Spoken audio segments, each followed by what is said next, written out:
Летно одморците кои престојуваат на ривиерата лудуваат до раните утрински часови со чашка повеќе. Вака подгреаната жешка атмосфера неретко завршува со масовни тепачки.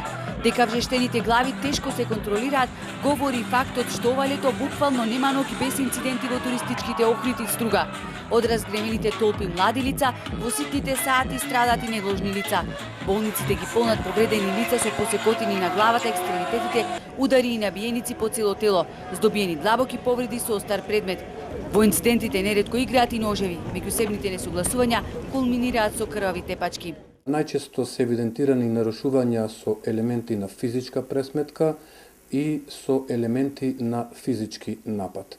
Како најчести причини за нарушувањата се меѓусебна нетрпеливост и дел од нарушувањата се предизвикани во алкохолизирана состојба на оние кои што всушност го нападнале другото лице.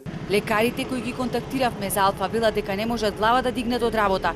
Секоја година во текот на летото имаат зголемен обем на работа, но оваа сезона додаваат бројката на интервенции предизвикани од тепачки е голема. Од Охридската полиција велат дека со крајни напори го одржуваат редот со помош на полицајци и од останатите градови во внатрешноста, со цел да има стабилна и поволна безбедносна состојба во градот.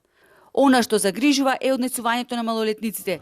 Дојдени од различни краишта вешто се кријат провлекувајќи им се на полицајците, кои пак ги знаат сите оние места каде конзумираат алкохол под ведро небо и на затскриени локации далеку од центарот на градот.